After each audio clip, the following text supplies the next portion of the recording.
How are you friends.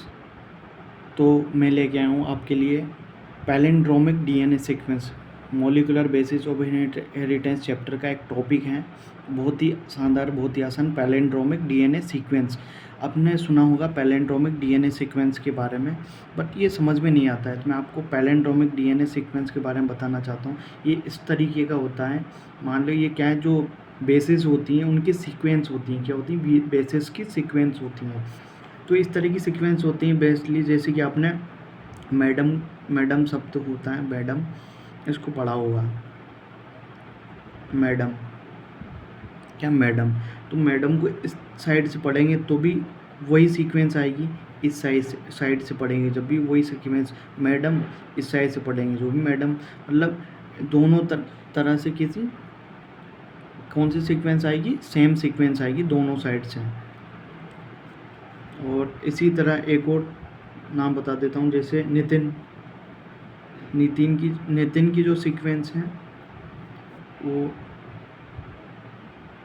Same आती है इधर से, और दोनों साइड से, दोनों डायरेक्शन से सेम आती है। ऐसे कनक, क्या है, कनक, इनकी सीक्वेंस भी इधर से भी सेम, इधर से भी सेम, दोनों डायरेक्शन की सेम क्या आती, दोनों डायरेक्शन, रिवर्स डायरेक्शन दोनों सेम आती। इसी तरह जो डीएनए में क्या होती हैं, बेसिस की सीक्वेंस होती हैं। क्या होती है? बेसिस की सीक्वेंस भी, जो इधर से पढ़ेंगे तो सेम, इधर से पढ़ेंगे तो सेम। जैसे मैं आपको बेसिस की सीक्वेंस बताता हूँ, GAATTC क्या है, इसकी सीक्वेंस इधर की साइड में ये है, तो ये क्या हो गया, 5 डेज डायरेक्शन, 5 to 3 डेज।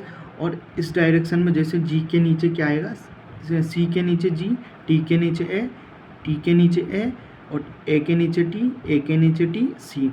तो इस डायरेक्शन में देखेंगे GAATTC, और इस डायरेक्शन में देखेंगे तो GAATTC। यही होता है पैलिंड्रोमिक डीएनए सीक्वेंस। क्या होता है, तो 5 to 3 डायरेक्शन में क्या होता है, GATTC, और जो 5 days to 3 days डायरेक्शन में, उल्टी डायरेक्शन में 5 GAATTC। तो पैलिंड्रोमिक में इधर से पढ़ेंगे, इस डायरेक्शन में जाएंगे तो भी सेम बेस सीक्वेंस आएगा, इस डायरेक्शन में जाएंगे तो बेस सीक्वेंस सेम आएगा। इसी तरह जो पैलिंड्रोमिक डीएनए सीक्वेंस होती हैं जो उल्टी होती हैं, एक दूसरे की क्या होती है, कॉम्प्लीमेंट होती हैं। तो थैंक यू। पैलिंड्रोमिक सीक्वेंस आपको समझ में आया होगा, बहुत ही सिंपल था।